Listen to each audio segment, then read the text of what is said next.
สบายดีกับนักเรียนทุกคนเนาะอันนี้อาจารย์จะมาสอนแก้วิชาคณิตศาสตร์ม .6 อีกเนาะวันนี้เราจะไปเรียนอยู่ในบทที่6เนาะอันนี้คือเศษส่วนง่ายใดเนาะหรือว่าการแยกออกเป็นเศษส่วนง่ายใดตัวนี้อันนี้เนาะอาจารย์จะอธิบายตั้งแต่ข้อที่1นี้ไปเลยเนาะข้อที่1เศษส่วนง่ายใดอันนี้เขาจะให้ p x และ qx เป็นพหุพจน์อันนี้คือ degree หรือว่าขั้นเนาะขั้นของพหุพจน์ px ต้องน้อยกว่าขั้นของพหุพจน์ qx นะสำนวนของ px ส่วน qx หรือว่าอยู่ในอัตราส่วนเนาะ px ส่วน qx นะเขาเอิ้นได้ว่าเป็นสำนวนปกติเนาะตัวนี้เนาะหรือว่าเศษส่วนง่ายใดนะหรือเศษส่วนปกติแบบนี้เนาะมันจะมี1 2 3 4เนาะเวลาเราเกเลขไปจะมัดเจออยู่ในหูห่าง1 2 3 4นี่4แบบนี้เนาะ4หูห่างตัวนี้นะแต่ว่าข้อที่เขาสำคัญเนาะถ้าเราเรียนอยู่ในปึ้งหัวนี้สิ่งที่เราจะจื้อแน่นอนก็คืออยู่ในบอลที่อาจารย์ขีดกล้องนี่เนาะกรณีที่1ถ้าว่า degreeของ q เท่ากับ n และ q มี5เนาะหรือว่ามี n เทื่อของ5นี่เนาะ n 5หรือว่าใจผลนี่แหละเขาเอิ้นว่าเราสามารถแยกส่วนคูณได้ n ครั้งเนาะแล้วมันจึงคือ a1 a2 a3 จนฮอด an ที่เป็นจำนวนจริงเนาะแต่ว่ามันต้องต่างกันเนาะในกรณีนี้เนาะแล้วอันนี้คือหกข้างให้เขาจื้อเลยหกข้างนะตัวนี้ความจริงแล้วฮอดนี้ก็ได้แล้วนะเขาจื้อน้อยๆเท่านี้นะจื้อหลายมันก็ยากมันดิตอนเขาจะไปแกะเขาจะได้เห็ดคืออยู่ในบนนี้นะอันนี้ว่า px ส่วน qx เขาสามารถแยกได้ก็คือ a1 ส่วนให้กับ x ลบ a น้อยนะ a1 น้อยนี่บวกให้กับ a ใหญ่ส่วนa2 ใหญ่ส่วนให้กับ x ลบ aนี่a2 น้อยนี่เนาะบวกต่อไปจนฮอด an ส่วนให้กับ x ลบ an ตัวนี้เนาะอันนี้อยู่ในนี้จะมีตัวอย่างให้เขาแล้วเนาะแต่ว่าถ้าว่าเขาเบิ่งเลยเนาะถ้าเขายังบ่มีไผสอนให้บางทีเขาจะเข้าใจยากเนาะฉะนั้นเวลานี้นะอาจารย์จะมาสอนในตัวอย่างนี้ก่อนให้เขาเลยเนาะว่าเป็นอย่างเพื่อนจะแก้ออกมาแนวนี้นะความจริงแล้วเขาจะแก้แบบใด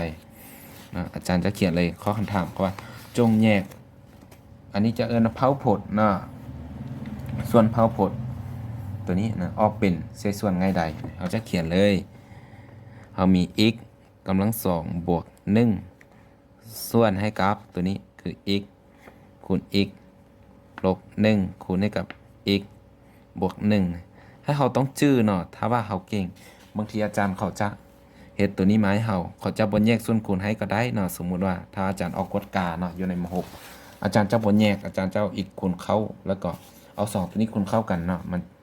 แล้วเขาจึงจะสังเกตแยกเอา x เนาะตัวนี้ก็คือการพัฒนาเนาะไอเดียของนักเรียนว่าเขาสอนไปแล้วเขาเข้าใจเท่าไหร่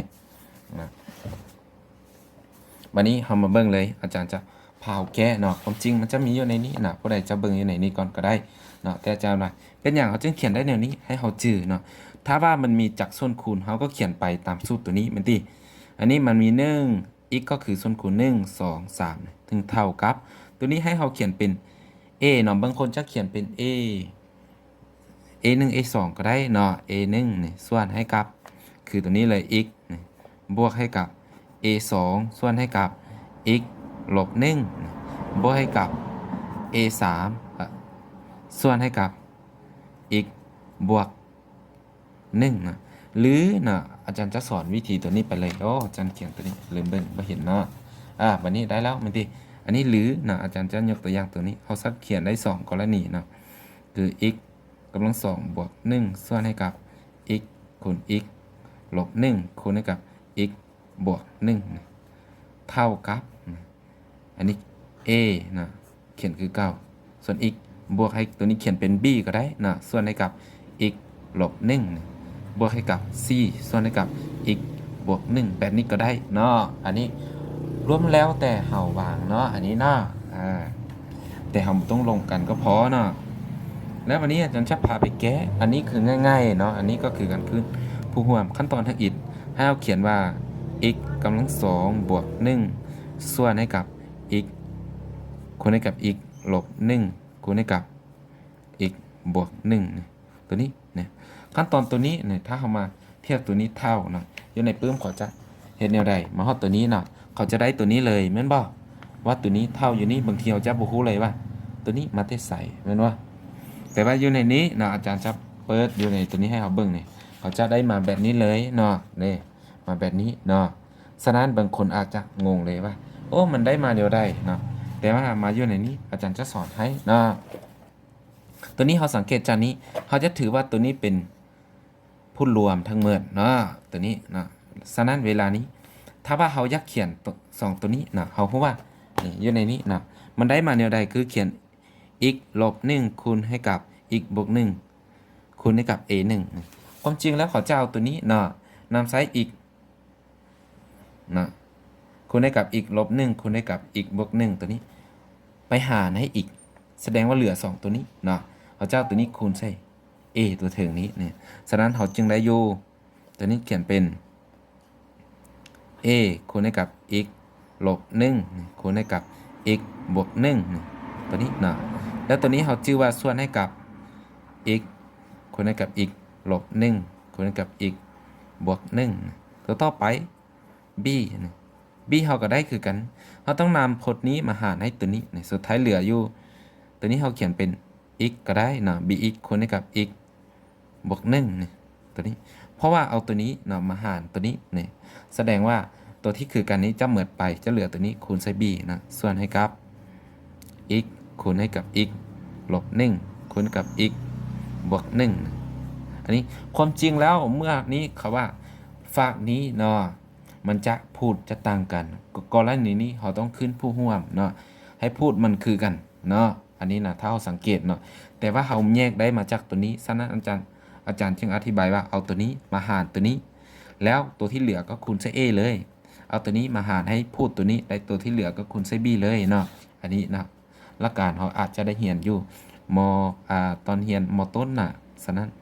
อาจารย์ก็เลยสอนย้ำคืนให้เฮานะซี่นี่ฉะนั้นตัวนี้ก็เหลืออยู่2ตัวนี้มันว่าถ้าเฮาขึ้นผู้ร่วมเนี่ย x คูณกับ x ลบ1หรือว่าเอาจาก2ตัวนี้เนาะมาหารให้ตัวนี้สุดท้ายตัวนี้กับตัวนี้คือกันเมื่อจะเหลือ2ตัวนี้คูณใส่นี้เนาะแล้วผู้รวมของเราคือ x ลบ1คูณให้กับ x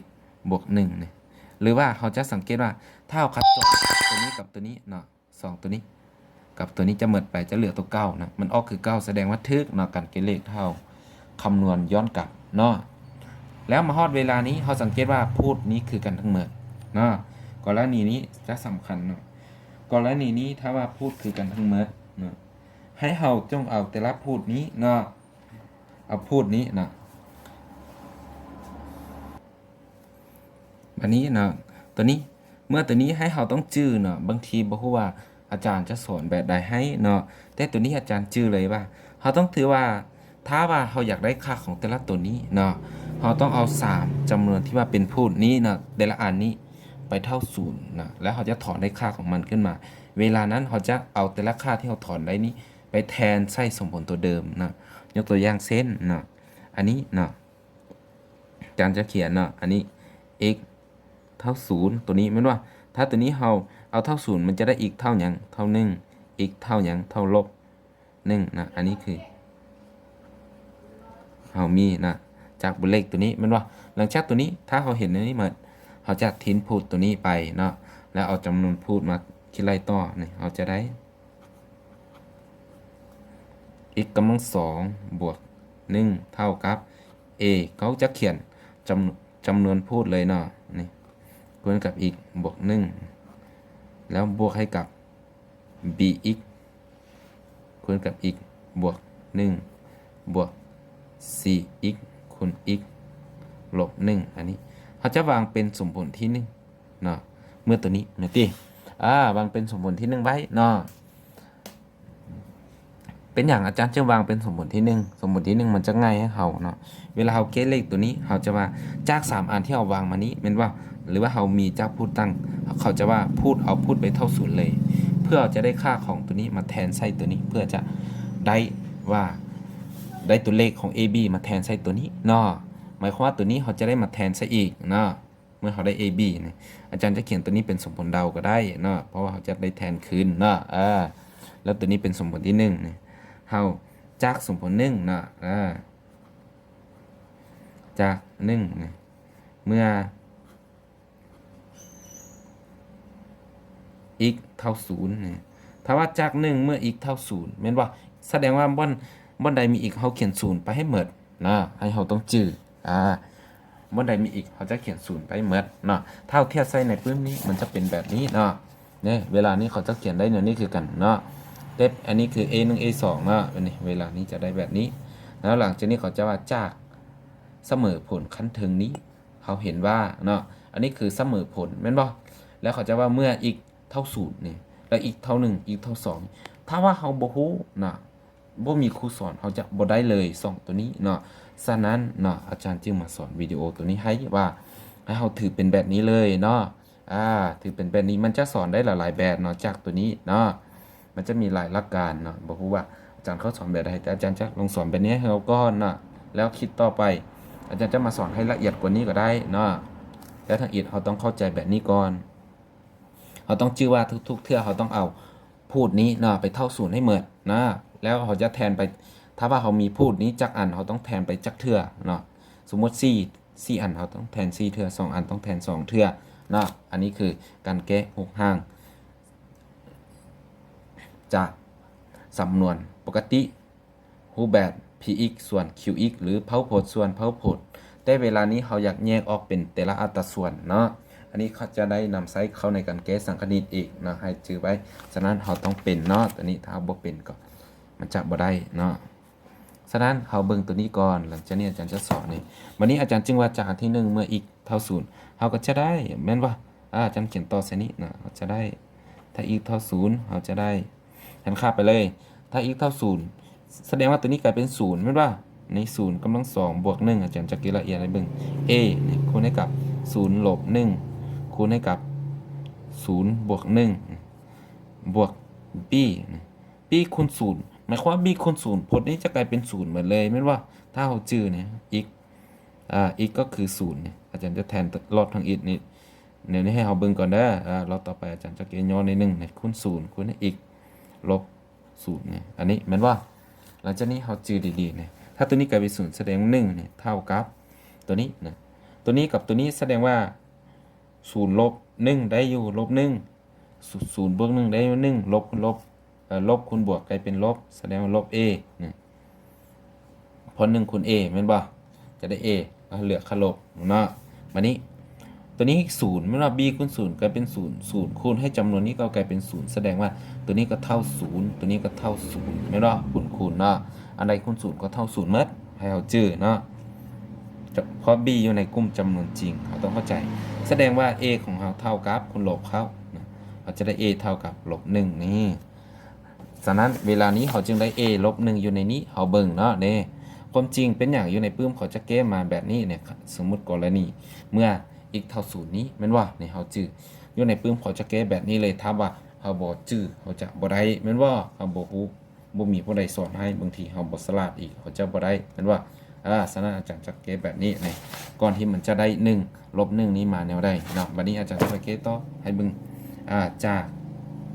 สมมติที่1นะเมื่อ x เท่าหยังขั้นตอนต่อมานี่ x เท่า1ให้เขาจื้อดีๆนะตัวนี้นี่แล้วเขาจะได้เขาก็แทนไปถ้า x เท่า1นี่แสดงว่าเขาต้องเขียนบ่ได้มี x เขียน1ใส่หมดนี่อันนี้ก็คือสมมุติ1ตัวนี้มันบ่1กำลัง2นี่แล้วไปบวกให้กับ1เท่ากับ a คูณให้กับ1ลบ1คูณให้กับ1บวก1บวกให้กับ b คูณให้กับ1นะเราก็ต้องแทนไปเนี่ยเท่าแทนคูณให้กับ1บวก1แล้วก็บวกให้กับ4คูณให้กับ1คูณให้กับ1ลบ1ตัวนี้เนาะ ตัวนี้ให้เขาสำคัญเขาจื้อเลยเวลานี้1กำลังสองหมายความว่า1คูณ1 2เท่าได้1บวก1ได้2เท่า1ลบ1ได้0นี่แสดงว่าตัวนี้เนาะเขาได้ a คูณให้กับ0นะแล้วก็คูณ2นะบวกให้กับ bคูณ1ได้ u b นะอันนี้คือ2เนาะ2คูณ b ได้2 b เขาเขียนอยู่ต่อหน้านี่ก็ได้เนี่ยเวลานี้บวกให้กับ c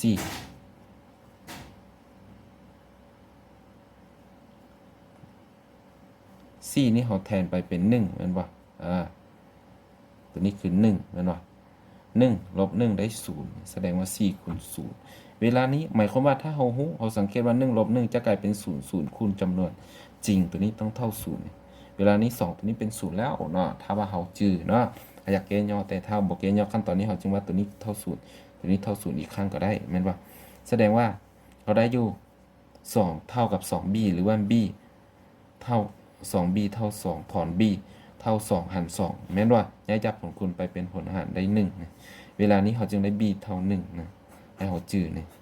b เท่า1นี่อยู่ในนี้อยู่ในปื้มนี่เขาจึงเขียนว่า a 2เท่า1นี่แม่นได้มาจากแนวนี้เนาะบัดนี้ตัวสุดท้ายนะตัวท้ายสุดจากสมผลที่1เมื่อ x เท่ากับเขาเบิ่งจากตัวนี้เป็นลบ1แม่นบ่ตัวนี้ลบ1แสดงว่า x เท่าลบ1ตัวสุดท้ายแล้วนี่เขาจึงรู้ว่าเขาแทนตัวสุดท้ายเนาะอันนี้เนาะบางคนจะบ่ฮู้เลยว่าอาจารย์เขาจะแทนจากครั้งเนาะมันจึงเหมือนแล้วแต่ละอันนี่เมื่อ x เท่า0 x เท่า1นี่มาแต่ไสเนาะอันนี้ถ้าเขาบ่ได้เรียนเอาไปเรียนอาจารย์ตั้งใจอธิบายให้เขาต้องตั้งใจเรียนอีกเขาจึงได้แม่นบ่เมื่อ x เท่าลบ1แสดงว่าลบ1กำลัง2แม่นว่าเพราะจากสูตรของเขานี้เนี่ยบ่ได้มีอีกเขาเขียนลบ1เข้าไปลบ1กำลัง2เท่ากับตัวนี้เขาชื่อว่าตัวนี้แม่นว่าตัวนี้จะได้ a เนี่ยคูณให้กับสมมุติตัวนี้คือลบ1ลบ1คูณให้กับลบ1บวก1แล้วก็บวก b คูณให้กับลบ1ในลบ1เขาต้องเขียนอยู่ในวงเล็บแล้วคูณให้กับ x 1ลบ1เพราะค่าของมันคือลบ1แทนใช้ตัวนี้เหมือนว่าหลังจากนี้เราจึงจะได้ตัวนี้ลบ1บวก1แล้วต่อไปก็คือบวกให้กับ c คือลบ1คูณให้กับลบ1ลบ1ตัวนี้เนาะหลังจากนี้เราจะถ้าว่าตัวนี้ลบ1บวก1จะกลายเป็น0ผลนี้เท่า0ดังเหมือนตัวนี้ก็กลายเป็น0แสดงว่าเหลือ4นะแล้วนี่บวก1เนาะอาจารย์ลืมไปเลยแม่นว่าบวก1ลบขึ้นกำลังคู่จะเอาค่าบวกแล้วลบ1คูณลบ1กลายเป็นบวก1แม่นว่า1บวก1กลายเป็น2เท่าอันนี้คือ4ลบ1นะบวกให้กับลบ1กลายเป็นลบ2ลบ2คูณ1ลบ1กลายเป็นบวก2แล้วบวก2คูณ4กลายเป็น24นะ24ถอน4ถอนค่าของ4จะเท่าเท่าใดเวลานี้ถอน4ได้2หาร2 4เท่าอย่าง4เท่า1อันนี้คือค่าของ4นะอาจารย์จะเขียนใส่เบิ่งเวลานี้เขาจะมาเบิ่งอยู่ในปื้มนี้นี่เขาจึงจะได้ a 3เท่า1อยู่นี้เนาะก็เมื่อ x เท่ากับลบ1เขาจะได้2เท่ากับ2 a 3นี่ถอนได้ a 3เท่ากับ1นี่มันจะมาจากแบบนี้เนาะหลังจากนี้เขาก็เอาค่าของตัวนี้ไปแทนใส่สมผลดาวของเขาตัวถึงนี้นะแทนใส่ตัวนี้ฉะนั้นอาจารย์จึงจะแทนอันนี้เอาได้นะเอาได้นะเอาจะเขียน a เท่ากับเท่าไร a ของเราเท่ากับลบ1ต่อไป b ของเราเท่ากับ1อย่างนี้และ c ของเราตัวสุดท้ายเท่ากับ c เท่ากับ1หลังจากนี้เราจึงแทนใส่สมผลดาวนี่แทนใส่สมผลดาวเขาวางดาวก็แทนใส่ดาวเนาะแล้วเราจะได้หรือเขียนได้ในรูปแบบ x กำลัง2บวก1ส่วน x คูณ x ลบ1คูณ x บวก1ตัวนี้ถ้าเราแยกมาเป็นรูปเศษส่วนไงใดตัวนี้คือ a เท่ากับเราเบิ่งจากตัวนี้เนาะa คือลบ1อยู่นี้เขาก็เขียนเลย ลบ1แทนไซน์บนของ a ส่วน x เนาะแล้วบวกให้กับ b คือ1เนาะส่วนนี้กับ x ลบ1แล้วก็บวกให้กับ c คือ1ส่วนนี้กับ x บวก1อันนี้คือเราขยายหรือว่าเราแยกได้มาเป็นรูปหารเศษส่วนง่ายใดเป็นว่าเมื่อแทนนี้เราจะเขียนอีกตอบอีกก็ได้ในดังนั้นถ้าเขียนคืออยู่ในปื้มก็ได้นะอยู่ในปื้มนี่เขาจะเขียนเลยมันว่าดังนั้นตัวนี้จะเท่านี้นะให้จึงเขียนได้อีกกำลัง2บวก1ส่วนให้กับ x คูณ x ลบ1คูณให้กับ x บวก1ตัวนี้เท่ากับถ้าตัวนี้ลบเขาเขียนอยู่ตอนหน้านี้ก็ได้1ส่วนให้กับ x เนี่ยลบ1ส่วน x บวก1ส่วน x ลบ1บวก1ส่วน x บวก1อันนี้จบนะแสดงว่าเท่านี้นะในคลิปนี้นะอาจารย์จะมาสอนตัวนี้เท่านี้ให้เราเบิ่งก่อนนะ